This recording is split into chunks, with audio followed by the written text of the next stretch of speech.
Hello and welcome to another edition of the Goldman Guide. The annual NCAA men's basketball tournament could not have come at a better time after the onset of the out-of-the-blue financial crisis, which some believe could rival the crisis of about 15 years ago. Certainly was entertaining the first 2 days and this weekend. I can't believe I still have three of my final four picks left in the Sweet 16. But I digress. Now I have to admit and come clean about something. I've always hated investment environments that are led by and dependent on macroeconomic conditions and events, just like what we have today. Perhaps that's one reason why I've always preferred small cap and micro cap stocks. Still, this may be the most important guide of the year. We'll provide a quick overview of where we stand, why, investment considerations going forward, and why being a contrarian should be near the top of your strategy moves. So let's review and analyze, shall we?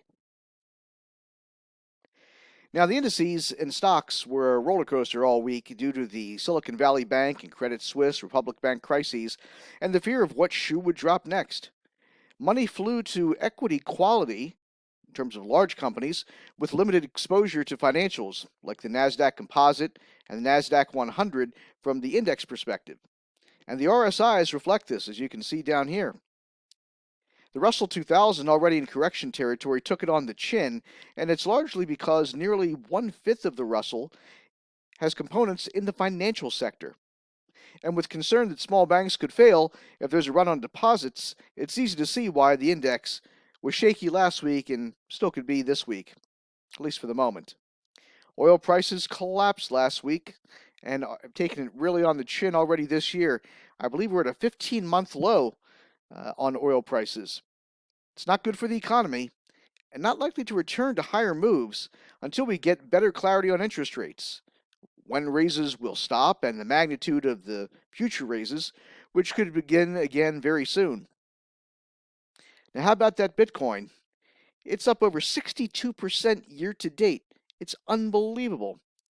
And with financial failures in the news and the crypto showing it has its own strength as an alternative to holding traditional currencies, like dollars and traditional banks, it's spawned a bit of a wake-up here in the past week or so. Now, for disclosure purposes, I'm long both Bitcoin and Ethereum, and this move that has occurred was not broad-based, didn't really include Shiba Inu, which I also happen to have a small position as well. I do not intend to buy or sell any additional positions in the cryptocurrency space.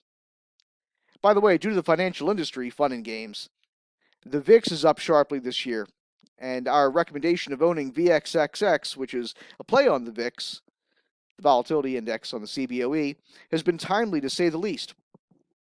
Now let's look at some of this data for a moment. Now, usually on the technical side, we find the DMAs are pretty good harbinger of what's ahead and where we are with respect to the percentage off the highs and lows. But quite frankly, given that things are a bit of a state of flux, it's not really that useful at the moment. But these numbers here are. Now, as you can see here, the AAI sentiment survey for last week showed bulls dropping from 25% to 19%. And so optimism among individual investors is clearly low. And this represents, by the way, a 6-month low. 6 months ago in September, it was around the 17-18% area, and it's the lowest it's been since then. So bullish sentiment being at this low for the fourth consecutive week, at least at an unusually low level, is unusual, of course, but what's really interesting is that it represents the 44th time out of the past 63 weeks that it's been at a low level. And bullish sentiment's also below the historical average, of course, as well. Now, if we look at the equity fund flows, what's very interesting here is that the outflows and the Lipper funds were almost $18 billion. It's the biggest of the year, a little bit less than 1 week we had towards the end of 2022. But on the ETF side, two things of note. Number one, we had substantial inflows. And these inflows were in a variety of areas, but they were overwhelmingly in the S&P 500 ETF and some high-quality Treasury ETFs. On the outflow side, it was really just everything but the kitchen sink. It was financials, it was the S&P 500, it was treasuries, it was certain industries, it was all over the place. And what's interesting is that that's a reversal of literally what happened last week. And it's a combination of flight to safety and opportunity with respect to the outflows, whether it be, as I said, the financials and other areas. So it will be interesting to see where things go in the next couple of weeks and certainly the next couple of months. So, with all this information, this data at least, where do we go from here? Now, the investing considerations this week give us clues as to what to expect and what to do. So, if you look at the ETFs, the inflows were very large, as I said. And was that due to the sell off in stocks and a migration to ETFs, or do they reflect opportunistic investors? I think really it's more a reflection of a flight to safety rather than opportunistic investors. Now, UBS, as you probably are aware of, is reportedly going to buy Credit Suisse for $2 billion, which is unbelievable given how large Credit Suisse is and what a major player it has been in global banking for decades. And certainly it has historically been worth tens of billions of dollars. So it just shows you how the mighty have fallen. And risk management is key, whether you're an individual investor or you're a global money center bank.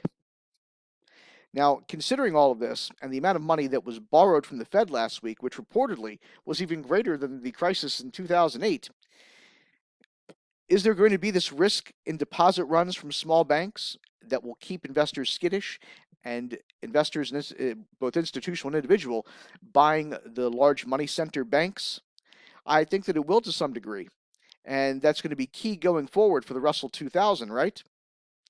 So in these times, bigger is better for the moment, but and smaller would be foolish to a degree. However, I think it is an opportunity.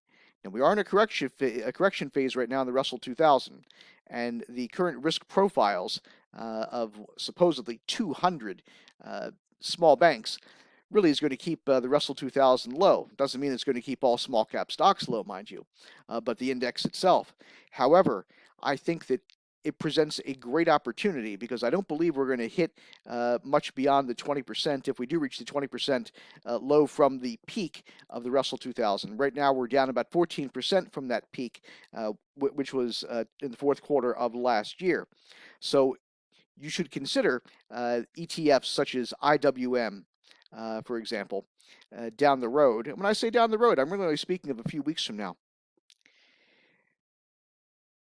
What do we make of crypto, by the way? Well, as I mentioned a moment ago, clearly it's showing it's tough as nails and able to withstand just about every body blow, given how it has just come back.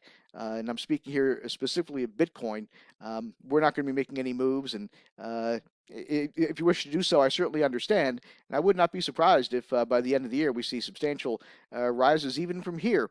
But a lot of it will depend on interest rates and the economy. So, what lies ahead in the near term, really key. In the near term, if you are concerned about the market and individual companies, a flight to quality in ETFs, Spider would be a play. If you want to be a contrarian, IWM, which is the Russell 2000 index ETF, that's a good play. I think after we complete the third quarter, which is not that far away, right? We're just talking about roughly 2 weeks of trading from that point forward. And that really takes us to the plays of tomorrow. I think that despite the downturn and the fact that we're, of course, down year to date on small cap stocks, I do believe that we are going to do well next year. And we're going to do well this year even more so. I think we could have a big run in the second half. Oil being down year to date substantially and at 15-month lows. We typically see a bit of a spike as we head close to Memorial Day.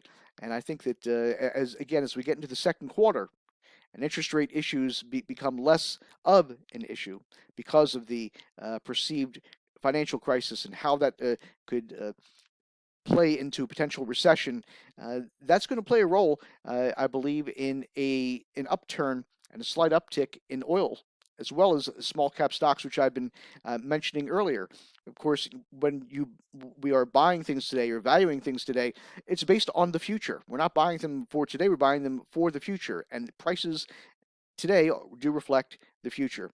And I think that we could, in fact, have a start to a resurgence in small cap stock bullish behavior, perhaps in the third quarter rather than the fourth, which is a bit unusual, but it would not surprise me if, in fact, interest rate hikes do end at that time. Any thoughts on our ideas? Shoot me an email at rob@goldmanresearch.com. So if you have any feelings or ideas about anything we talked about, I do welcome your thoughts. And remember, nothing we discussed today is a recommendation to buy or sell. They're all discussed for informational purposes only. So we hope you have a great week, and thank you very much for your interest. Take care.